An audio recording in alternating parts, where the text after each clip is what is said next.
All right, so Mr. Ronald, we will start because there's quite a bit to get through. So just to let your the other teachers and interns know there, so joined on the call today is obviously myself, Linda Cardiff, and we have Nuala Dalton here as well, who has lots of experience in this space, and we're very honoured to have her here today because this is actually her summer break. So she's come back just for today and for Wednesday.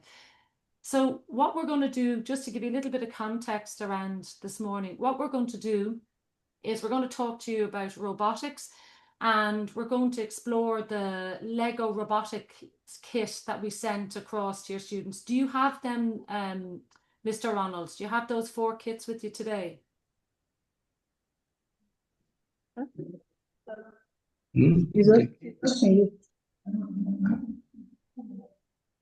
Yeah, with my colleague, I don't have the kits. But you don't need them for today. Now you don't need them for now. But if, so later on we might get you to go and get them just for when we finish the call. You might want to explore what Nuala's doing today. That would be good if you can get your hands on them for after this session. Would that be okay? Yeah. Great. Yes. Okay, you don't need them for this. So this is the first of 2 sessions we're going to do this morning, and we're going to do Wednesday morning. And so the reason that we actually have engaged with the school in the first place is because Camden.education Trust, who we are representing today, they're involved in a competition called the World Robot Olympiad.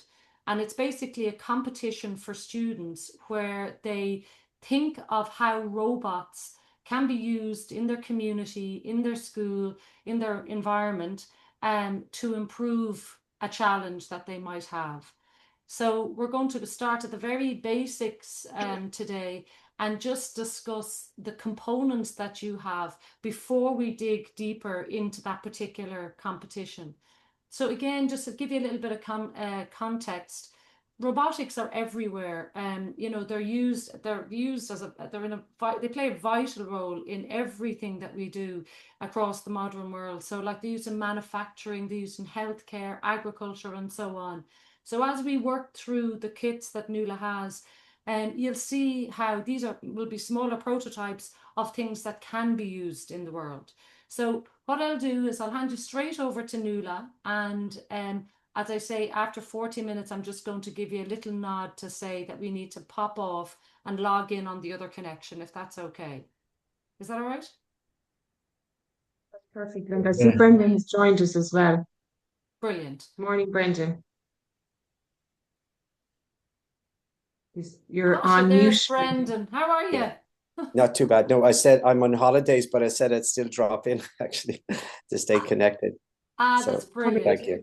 You're very welcome. You're coming in to check up on me, Brendan. Tell the truth. Oh, far from it.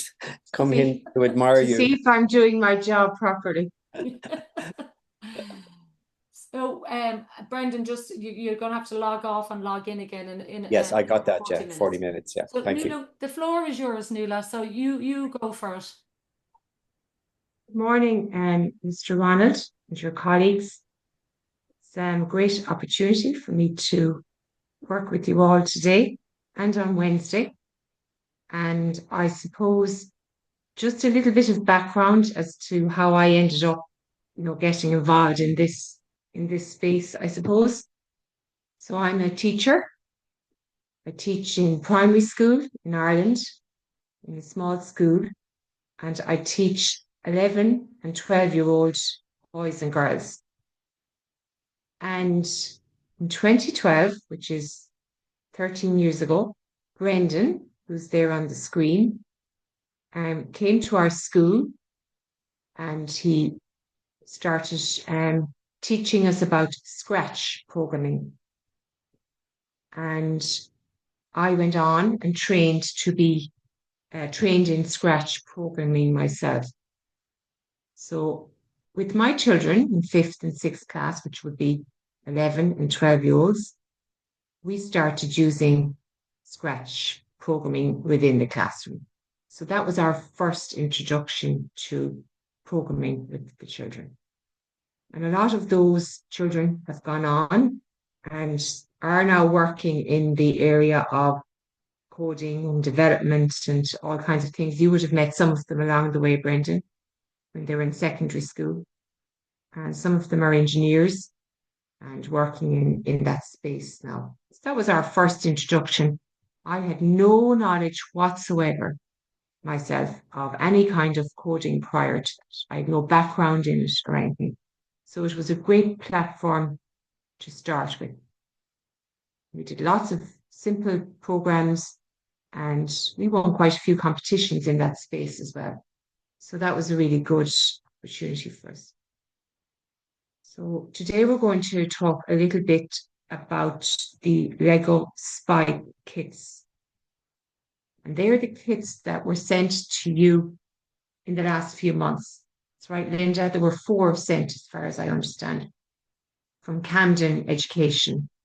And the original plan, Mr. Ronald, as you probably know, was that some of us would go over and work with you and your colleagues. But because of the challenges there at the time, we were unable to do the trip. Hopefully, we will get there later on this year. So in the meantime, we just said we'd just give 2 hours, an introduction really, so that at least you know how to start looking at the kits yourself and start experimenting a little bit. Obviously, after 2 1-hour sessions, we don't expect you to be, efficient or competent in using the kits, but you definitely have enough information to start exploring them and maybe exploring them with your students as well. So when I was planning this training, I just thought I would start with the very basics of what I would do if I was starting with people who've no experience in it before. So just to make it clear. So I only myself became familiar with these kits. I have one here. That's the Lego Spike. It's just the screen. I only became familiar with this myself last year because for a few years I wasn't teaching children. I was working with adults. And when I went back to my school last year, we purchased some of these kits for the children. So we explored them a lot in my classroom this year, and the children just found them. The children nearly taught themselves. I had very little teaching to do. And I think once you and your colleagues get an opportunity to look at the kits yourself, you'll find that the best way to learn is to try yourself, trial and error, is what I say. So I suppose the most important thing about the kits is that, and I have the sheet here, there's a sheet with each kit. When you open the box, each kit has a sheet with it, and it labels or identifies all the parts that are in the kit. Now, Mr. Ronald, can I just say before I go any further, if you or any of your colleagues want to ask me any questions, or if you want me to repeat anything, just say it at any time and I can stop. So at any time, if you have any questions or you want me to repeat something, just ask and I will stop. So just before I go any further. So when you open the box, each kit will have a sheet like this. And on the sheet, they have listed all the parts. Now, in my classroom, sometimes the children take out the kits and they get all mixed up. So then when they go looking for a part, it's in another box. So my advice would be to try and make sure that the pieces don't go from one set to another. Because then if the students are trying to build something, they may not have the parts that they need.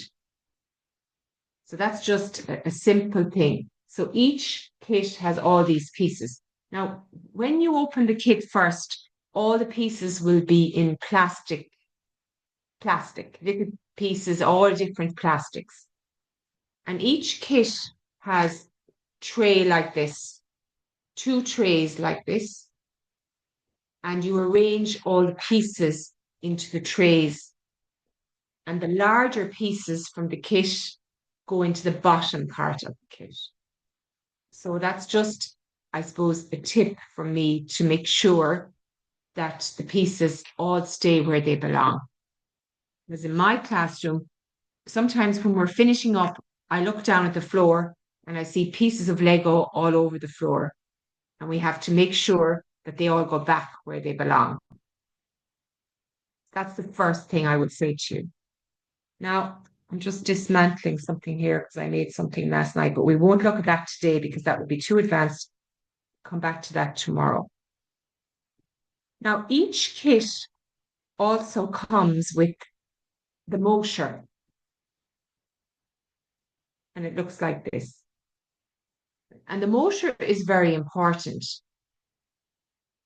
Once you've built your robot or whatever you built, because the first stage is that we build, we create something. And we just look at that very basically today and maybe a little more advanced on Wednesday. So the first thing is that you build with the Lego. And there's loads of instructions on how to build.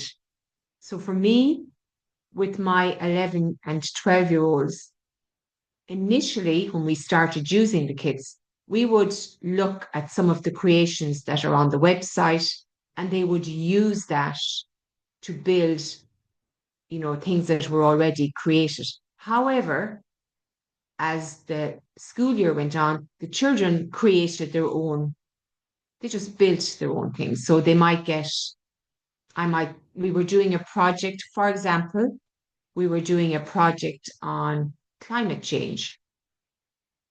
And the task for them was to build a robot that could be used to do something to make the environment better. That could be used, what it was to build a robot that could be used to clean up after a flood or after a storm. And the children then were able to create their own robots. So once they get the basic skills, they were able to just go on and build their own ideas. So but that's after experimenting a lot initially. So the first part then, as I said, is to use the piece of the kit to build something. We have a robot we were building here last night. I'll just show you that, but we won't look at how we built that today, but we're just experimenting last night here. So the motor is important because once you have created your robot or your car or your bike or your windmill or whatever it is, the robotics part of it, and that's really where we're focusing going forward, because we're talking about the World Robot Olympiad. The idea then is that you get your robot to move, I suppose. And in order to do that, there has to be motors and sensors. So each kit comes with a motor. Now you will see, it's upside down, on this motor, I have a number, the number 2. And the reason for that is each of the kits that I have in my school, we've put a number on them. That's another tip. So on the outside of each box, we have a number. So we are very lucky in our school because we have 8 kits. So we have 1, 2, 3, 4, 5, 6, 7, 8. And the reason for that is with all the motors, and we'll see the sensors, I have some of them here. Each kit has sensors and motors, and they cannot get mixed up. So it's very important to put the number of the kit on each of these things. So this has the number 2 on it as well. This has number 2 on it. This one has number 2 on it. And there's other ones here as well. So you need to number, and these, I know this is very basic, Linda and Brendan, but I think these things are very important because once pieces start getting mixed up, it gets very difficult. I'm just going to interrupt you now, and I think this is a good time to just dip off and we'll log in using the backup because we've only 3 minutes left on this call. Perfect. So if everybody can log off and log in with the second link I sent. That would be really helpful. Yeah, Thanks. I just wanted to say one thing, Linda, Nuala, they're brilliantly practical support there. Well done. Yeah. Certainly before the kits are even opened, which is exactly what we would. But the labeling and everything so critical. Okay, see you on the other side. Yep.